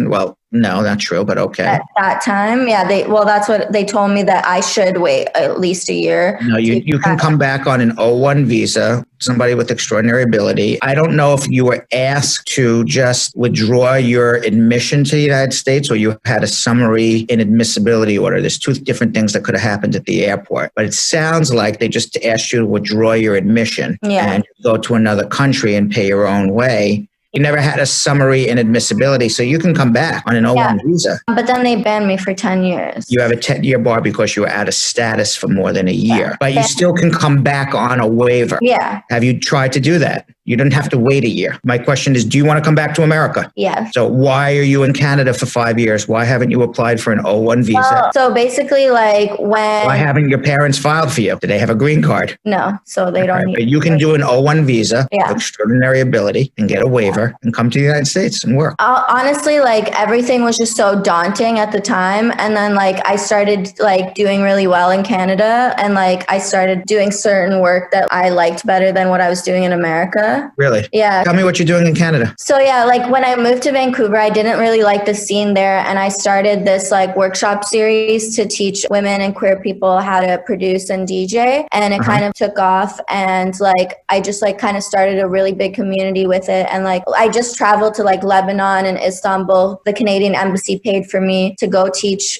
women how to produce and DJ. So I just gained a community here through that type of work that I never did in LA. I just like found myself like better being like thrown out of my comfort zone. I'll be the first to admit I wasn't aware of anything and I wasn't trying to be aware of anything. Correct. And I guess like even when you're asking me these questions now, like the whole process made me so nervous with immigration and the whole process with just like not belonging somewhere. Like even because like as a kid moving so much, like I never paid attention to those type of things. So like everything just seemed so daunting in terms of immigration, in terms of like being somewhere. Even like little things like even in high school, like people would like rep their like hood, like where they're from, or like rep their town or whatever. Like I never felt like I could rep a city or a town. I always felt like an alien everywhere I was, you know what I mean? So like that kind of feeling took into like me not wanting to deal with my immigration status. Sure, I get it. You're in Toronto now, right? Yeah, I live in Toronto, and like the community that I have here is so much different than I ever felt in America. Like I was saying, in America, everyone like reps where they're from like really hard. In Canada, I don't think it's really like that. This workshop that you're doing, Intercessions, how many people have you helped, do you believe? I started doing it 4 years ago and done like hundreds of workshops, and there's like been 60 people at each.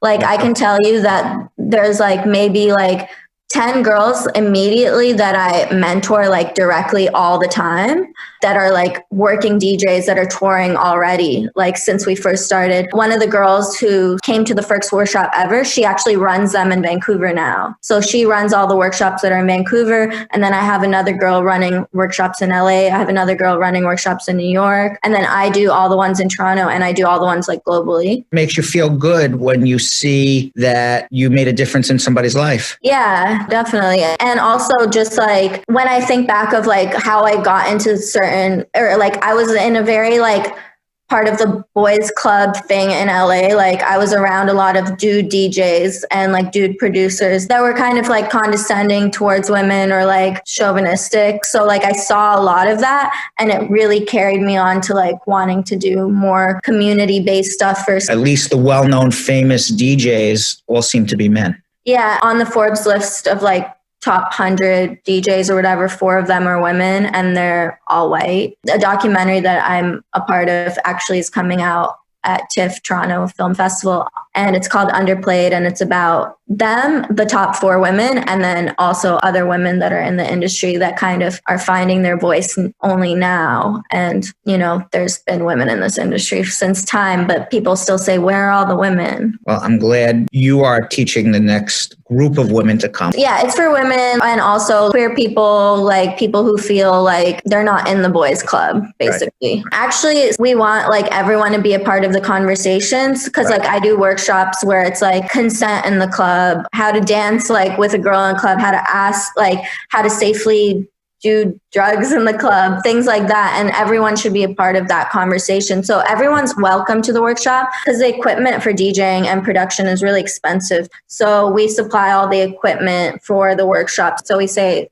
that women have priority, queer people have priority over Where can people, if they want to learn to be a DJ, reach out to you? The workshops are called Intercessions on all social media. And like once the workshops are back up again, I've been doing some online and doing some videos online. So I put some on Twitch, teaching how to use some of the equipment.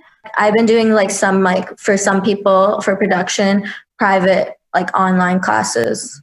And all the workshops are free. We don't charge for any of them. Most of them are sponsored by like brands, like Bud Light sponsored our last series. And so it's accessible to everyone. No one has to pay anything. So they're free. Are you working on any new music now? I'm actually putting out an album. So let's hear a little bit about Born Into It. It's like an electronic song. It's pretty simple.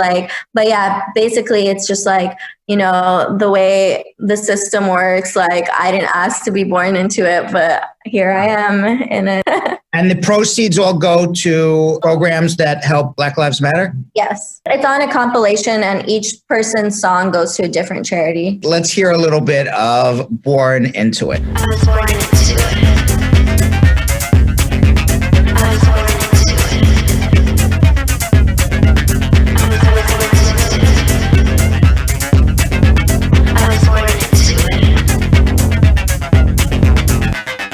That's really good. So let me ask you, where can people find your music and follow you?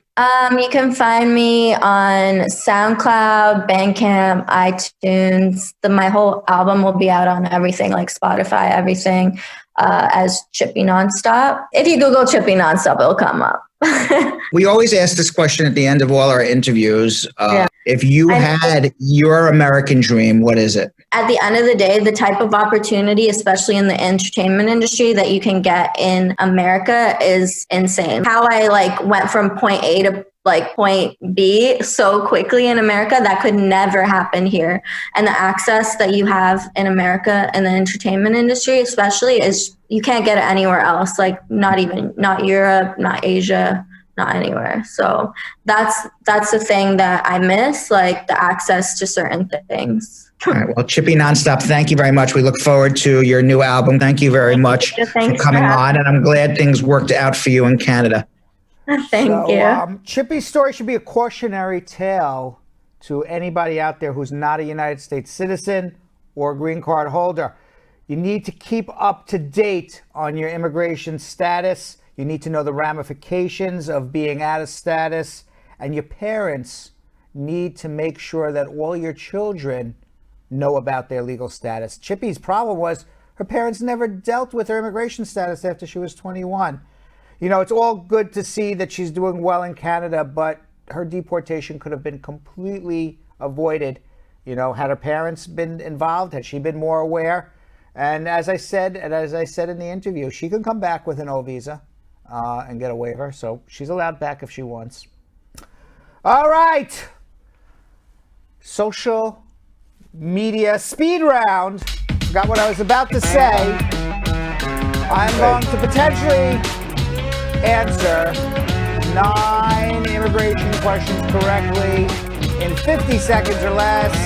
Or am I naming Uncle Brad? No, or am I going to get blown up? All right. What's it going to be? Ready? Are you just going to say, well, your name's not Uncle Brad, or are you going to blow me up? No, your name's... Wait. Your name's Uncle Brad. Your name's You're Uncle going to Brad. win. You're going to win. Forget about what you're going to do. All right, you ready? All right. All right, let's go. Yep. Can I get deported if I have a shoplifting misdemeanor? Unlikely. Sounds like a petty offense. Can I file taxes if I am undocumented? Yes. If you become a U.S. citizen, will your child under 18 be a citizen too? Yes, if they live with you in your legal custody. If I petition my brother, can he qualify as a derivative beneficiary? No, he's not. It has nothing to do with derivative beneficiary.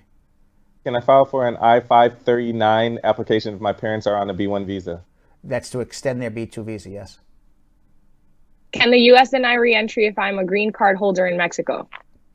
You can come back as long as you come back within 6 months or less. Is there a limit to the number of visas issued yearly? No. On an HB1 visa and my job ends, do I have to leave the U.S.?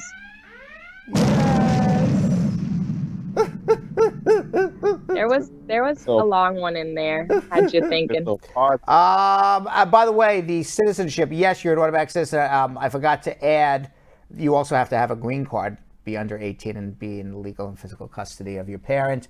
And the last question, Yo-Yo.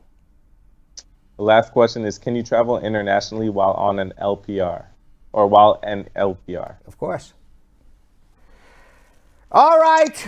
Comments of the day. Comments of the day. We didn't do it, but maybe tomorrow. All right. Our first comment of the day comes from Yulene King saying, hey, Brad, Yo-Yo, Vanessa, squad up. So happy you guys are back again. Thanks for taking the time to guide the immigrants who feel so lost right now. Brad, you're the god of immigration. Oh, thank you very much. Godlike today. Okay. All right. Vanessa. Eileen Clark is our next comment of the day. Hail up, Brad, the best lawyer in town, and to all my Brad squad. All right. Thank you. All right. Our third comment of the day comes from Neville O'Connor saying, hey, Brad, you three are the best. You are the voice for the helpless. Keep up the good work. God bless you. All right. Thank you very much. Okay, last one. Maxine Goey, you need a lawyer in the form of Uncle Brad. Yes, preach. There was a few of those today. Like, yes. What do I do if I was a Wonder Twin, make me Uncle Brad. You know, you ever see the Wonder Twins? That was before your time, maybe. That was my time when we were a kid. They would one would be a bird, one would be ice. I don't know, something like that. All right, I don't know what I'm talking about. I'm getting crazy now after 2 hours. Everybody have a great night. Yo-Yo and I will be back tomorrow. Vanessa, enjoy your undercover work, and we'll see you on Thursday. But the rest of the squad, we'll see you all tomorrow, same time, same place. Thanks for watching. So, Sam, as part of the production, we have to say this disclaimer at the end of the show. Do you mind reading it for me? Okay, but you know, Brad, I have to do everything around here. It's bad enough I've got to remember everything that happened on the episode from the previous day. Forget it. I'll do it.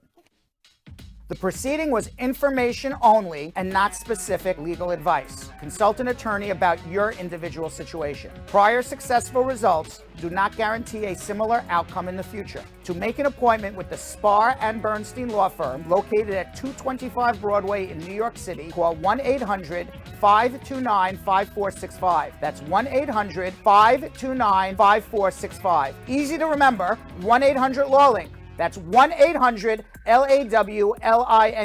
Once again, make a call to 1-800-529-5465. And of course, link up with the law offices of Spar and Bernstein, located at 225 Broadway on the 5th floor. If I were you out there, make the call, make the link, make the connection, make it Spar and Bernstein. 1-800-LAWLINK. That's 1-800-529-5465. And now, conveniently located in Hartford, Connecticut on 1 Congress Street. Visit us in Connecticut or in New York at 225 Broadway. That's 1-800-529-5465. 1-800-LAW-LINK. 1-800-529-5465.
What are you doing?